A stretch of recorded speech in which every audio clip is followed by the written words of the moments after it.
Di antara orang yang jasanya tidak akan pernah kita balas adalah kedua orang tua kita. Rasulullah SAW pernah menegaskan akan hal ini.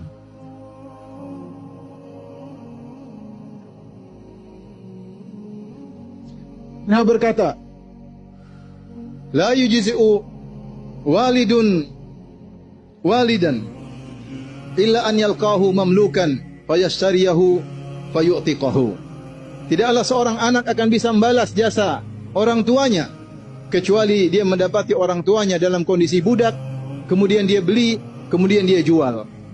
Kondisi inilah kondisi yang mustahil. Seorang mendapati ayahnya dan ibunya sebagai budak. Kalaupun ayahnya dan ibunya budak, belum tentu dia bertemu dengan mereka. Kalaupun dia bertemu kedua orang tuanya sebagai budak, belum tentu dia bisa beli budak-budak tersebut. Apalagi zaman sekarang tidak ada perbudakan. Oleh karena Rasulullah SAW menjelaskan bahwasanya membalas jasa kepada kedua orang tua adalah perkara yang mustahil bisa kita lakukan.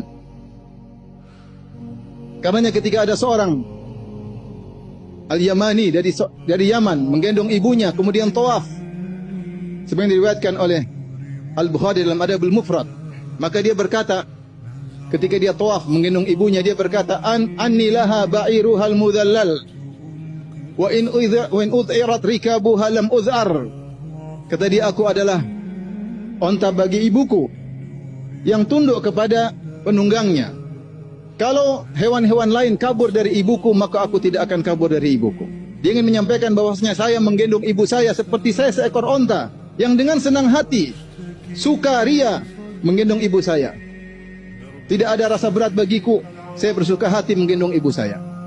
Ini ibadah yang luar biasa. Maka dia bertanya kepada Ibnu Umar, ya Ibnu Umar, atarani jazaituha? Wahai Ibnu Umar, apakah menurutmu aku telah membalas kebaikannya setimpal? Kata Ibnu Umar, la wala bizafratin wahidah. Sama sekali tidak. Bahkan perbuatanmu menggendong ibumu dengan senang hati untuk mengajaknya beribadah, untuk tawaf di Ka'bah, tidak bisa membalas satu kesakitan yang dia rasakan ketika akan melahirkanmu. Zafrah itu nafas yang keluar ketika merasakan kesakitan. Dalam riwayat yang lain disebutkan oleh Ibnu Jauzi dalam kitabnya Birrul Walidain, ada seorang dari Khurasan membawa ibunya, menggendong ibunya, kemudian melakukan ibadah tawaf bersama ibunya. Maka dia bertanya dengan pertanyaan yang sama, atarani jazaituha? Apakah menurutmu aku telah membalas kebaikannya?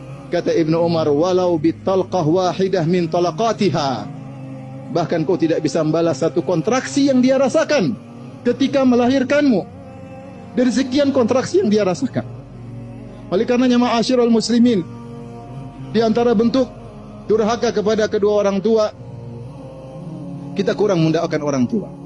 Kita kurang mendoakan orang tua. Oleh karenanya Rasulullah SAW menyebutkan di antara ciri anak soleh, waladun salihun yad'u lahu, anak soleh yang mendoakan orang tuanya setelah meninggal dunia. Maka lihatlah diri kita, apa kita sering mendoakan kedua orang tua kita dengan tulus?